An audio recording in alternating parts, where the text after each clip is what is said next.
The government shut down, y'all. The government shut down. We talking about how currency is important. What's so interesting is that if you go to and I'm going to pull this up, y'all, so give me a moment. If you go to the government's website, the White House has a website, y'all, if you haven't noticed this, and they actually have a timer. I'm sharing my screen right now. There's a timer, if you can see it. It tells you how many days, how many hours, how many minutes, to down to how many seconds the shutdown's been going on. And at the top, you can see President Trump says the Democrats, it says the Democrats have shut down the government for 36 days, 14 hours, 41 minutes, and 6 seconds. That's right now. Now, listen, based on what your perspective is, your political influences are, or affiliation, that's debatable. But that's what's going on right now. 36 days, and so a lot of people stunned by that in terms of the shutdown and how many days it is and all of that. But it's been shutdowns have been going on for a while, and so it's always been some form of um, sort of political agendas being thrown out there in regards to shutdowns. I'm sharing the screen right now if you can see it, where this kind of gives you a glimpse. Now, October 2025, I had screenshot this um, about a week or so and some change ago, whatever. So the October 2025 date obviously is different because it's 36 days as we just saw. But in 2018, during President Trump's uh, tenure, 34 days shut down. Now, as you can see in the past, we've had some in 95, 21 days, 16 days.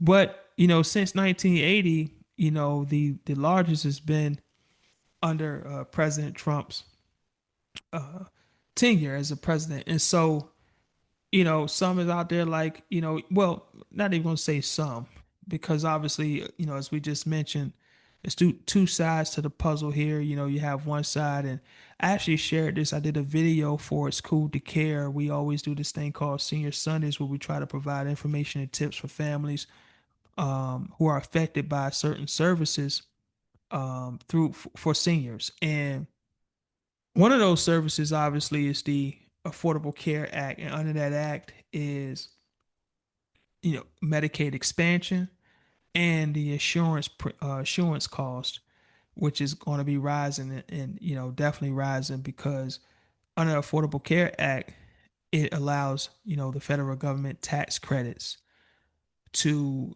lower that insurance premium cost for those that need assistance with that or who elect to go through the marketplace for insurance coverage. And then on top of that, you have the Medicaid expansion program, which the federal government, the Affordable Care Act allows the federal government to match up to 90% of the cost for the for states who elect to expand their Medicaid program. And what that means is that states already have a Medicaid program. They already have Medicaid members in their states. But some states may say, look, we want to reach more people. So they want to expand the program. The federal government said, okay, if you choose to expand the program under the Affordable Care Act, we'll match up to 90% of that expansion of the cost to cover the cost and all that comes with it. So, if, one of the hot topics that's causing this shutdown is the healthcare component. And you have one side, obviously, we know the Republican side that's saying, well, the Democrats want healthcare coverage for immigrants and illegal aliens, and all this stuff going on, and which I firmly agree with the fact that if you are not a tax-paying citizen, we should not be covering your health care.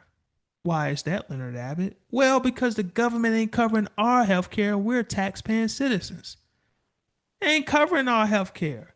Whether you go through a marketplace or you go private, however you do it, or you don't elect to get insurance, which you ain't gonna spend money on it. But if something happens, you obviously got to spend that cost for service. The point is we're still paying, and there's a debate whether we should have, free health care for our country, and that's something. I'm a numbers guy, so I would need to see like the real hard facts in terms of numbers on how that will work. But I think just on the surface, there should be some way where we can have some form of coverage that is free for our American citizens, and some sort of model or system we can set up to do that. But that's debatable. That's debatable. And then obviously you have the other side that are saying, well, no, we need to make sure we extend the Affordable Care Act. And so, because it expires at the end of this year, and if the government doesn't reopen and the bill is not signed with the Affordable Care Act extension included, then that means insurance premiums will increase and that the Medicaid expansion program will go away. So, and a lot of seniors, especially low income seniors who are, a lot of them are on fixed income, don't have a lot of funds and support. They need that. And so, anyway, not to get off into that tangent, but this government shutdown is affecting a lot. And there's also too a political move there. There's talks about the Epstein files and how the Epstein files play a part in this too, and how um, the the some Republican Party figures are preventing the government from being open because they are afraid of the Epstein files being released, and so you have that. And Speaker Mike Johnson, who's in his seat right now, is the controller of that. Obviously, along with the president. People say it's not the president, but the president's involved with making sure that these things don't go through. But you need a certain amount of votes and individuals involved to get this going, and you need the Democrats and Republicans to work together. And that's important for us here in America. One of the things that I believe, and this is just my personal opinion, I believe that we need to, for the, number one, the top priority should be what's the best option for the American tax paying citizen. That should be the focus. We don't care about nothing else right now.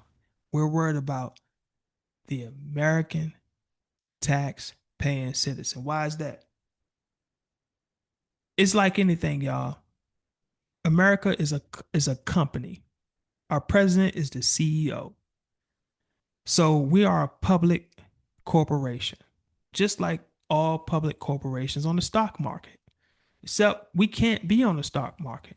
LenOxe the MC, why can't we be on the stock market as the United States of America? Because we are a non-profit.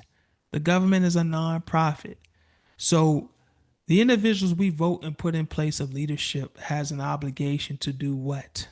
Abide by the guidelines and laws of being that political figure in their role and responsibility, and B, abide by what they told the people they were going to do, and to respect and hold up the promise that they made to the people who elected them in their positions. And so, as a nonprofit, you can't be a public corporation and be put on the stock market, but you're still a corporation, and the people are still in control in regards to your promises and what you told them you were going to do. And so,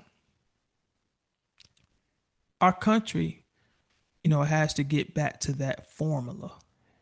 And right now, we're in a situation where politically you have two sides that are going at it and forgetting that their number one priority should be the people who put them in position. And the taxpaying citizens have a responsibility. So, as a taxpayer, your tax dollars is what the investment. The same way if you go to the stock market and you invest in a company, you expect what a return on your investment. Same way if you go into your local Walmart. If I go into my local Walmart and I go and buy, let's say, a pair of jeans. Let's say I go in there and I buy a pack of 24 eggs or 18 eggs and I open it up because I, didn't look at it when I was in the store, which you should look at your eggs. I'm just using this as an example, but 16 eggs were inside. I mean, I should be able to go to that local Walmart, explain to the manager there's only 16 eggs inside. He allows me to return it. I get 18 eggs. I got to return on my investment. Same way with anything you put your time and your finances into, and as taxpayers, our finances are going into our government.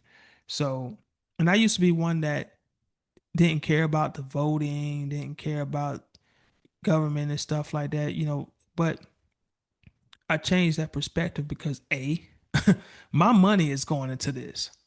So yeah, I'm gonna vote. Whether sometimes we may not have the best options, and sometimes you may vote in things the people you vote for, or a lot of times the people you vote for don't uphold what they said they was gonna uphold. But you still participate because you are investing your money into this, but also to the legislative side of things, the laws that get passed are gonna affect you. And so if you're not in um, putting yourself in position to have an impact on that, then you shouldn't be complaining about what's going on if you're not including yourself. So I had to change my perspective on that and work on that. So the shutdowns going on, you got Epstein files, you got beef about the health insurance, you got all these different stories that come out, but ultimately, what does it really mean? Well, to me, what it really means is very simple, y'all. The government shut down. And when anything is shut down, it's like your local business. They do what? When they start to shut down the close, what's the first thing you start to see? Clearance signs that come up. We're lowering the prices. We're getting stuff out of here. Well, in the government, of course, is a nonprofit, so there's like they're not selling a product. So the way that they so-called lower prices or lower cost or get rid of things is they are alleviating labor.